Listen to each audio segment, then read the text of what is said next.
Hi guys, welcome to Marc Digital channel.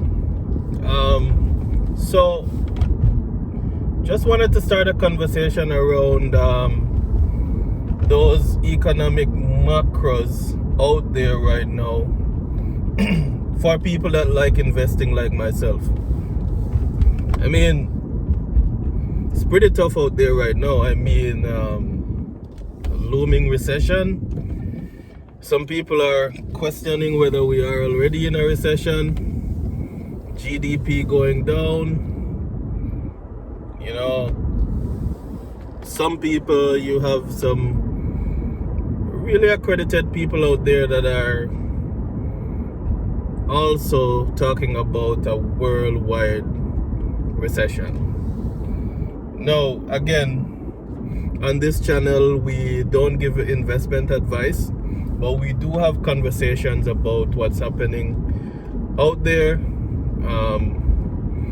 and we just try to just share our opinions, so to speak, on these topics. Now, the biggest macro out there right now, I would say, is the war in Ukraine. Because when you look at it, that seems to be the root cause of everything else. We had COVID in 2020, and I mean, COVID was a very big thing, big hit on the economy. People were staying home. The government pretty much had to print a lot of money, so to speak. If you were to look at how much, say for example in the US, 40% of all the US dollars in circulation right now was printed in the last year, the last 12 months.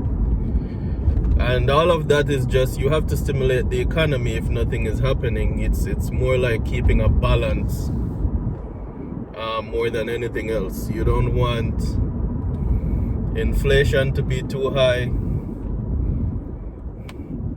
and you don't want the economy to slow down too much. Now, Ukraine and Russia, earlier this year the war started, and since then you've seen a massive increase in gas prices. I mean, just about every supply chain uses gas. You have to move things around, you have to move products around. That increases the cost of transportation, moving things around. Everybody is affected by that to some extent. So you have that going on, and then you have Europe that relies so much on gas from Ukraine, from gas from Russia. And even last week, Russia decided that they're going to stop the supply of gas to Europe with one particular pipeline, and they won't be turning it on back until some of the sanctions that the US and the other countries have, NATO in general, has decided to put on them. And this is just adding fuel to the fire, no pun intended, so to speak, adding fuel to the fire that's already out there. I mean, inflation has been sky high, not just in the US, not just in Canada, but especially in Europe, because of the rise in gas prices, the rise in the price of goods. In the US, it's been extremely high as well, and that has put the Fed chair in the US in the spotlight for quite some time now. He is trying to get inflation down by raising interest rate, and every time interest rate goes up, you have assets go down. The prices of assets go down. So that's the main thing that's been killing the prices of assets out there. Quite big assets indexes has been going down. Just about everything has been affected by this. And then last week you had CPI data in the US came out, and it was still going up when I think most people was of the impression that we were going to get a lower CPI data than what was expected. And the fact that it was higher means that the Fed could still be hawkish in terms of raising those interest rates. So people were expecting that maybe we were going to see a 75 basis in rise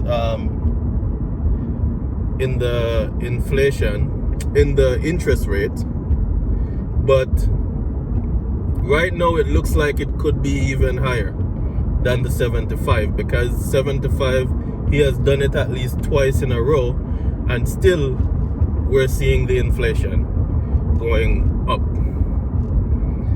So this is a big deal. Unless those fundamentals change, it's hard to see the prices of assets increasing right now. That's just the reality out there. So we just have to be careful as we invest. And then you have the DXY index, which measures the US dollar. That's also, it measures the strength of the US dollar, and that's also going up. That's been going up like parabolically, you would say.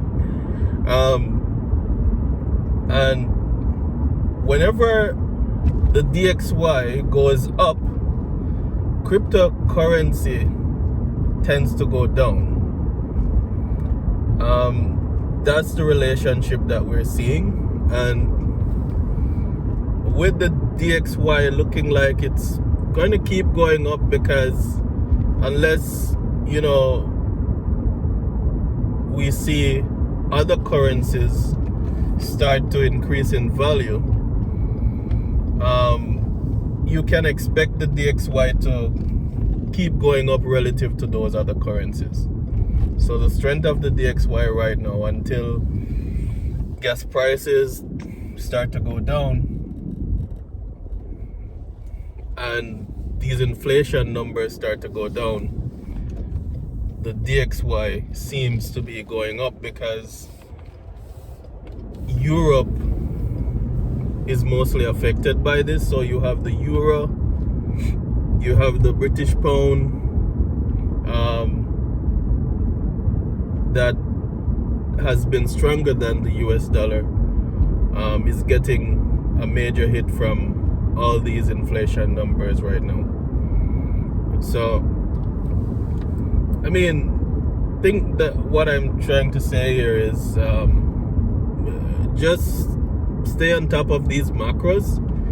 Be careful how you invest. If you're a long-term investor, it could be the perfect time for you to invest, because you're holding long-term.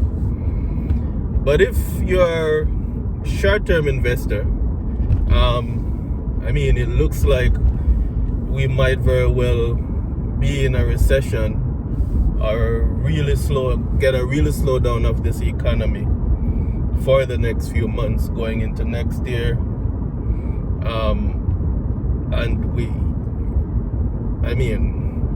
Unless we see some significant changes to the fundamentals, I wouldn't expect these assets to start really going up right now. But if you're a long-term investor like myself, it could be a very good time for you to invest, because you're getting stuff cheap now, and you can hold and look forward to 2 years from now, after the recession. There's only one way for these assets to go. So Just wanted to touch on that.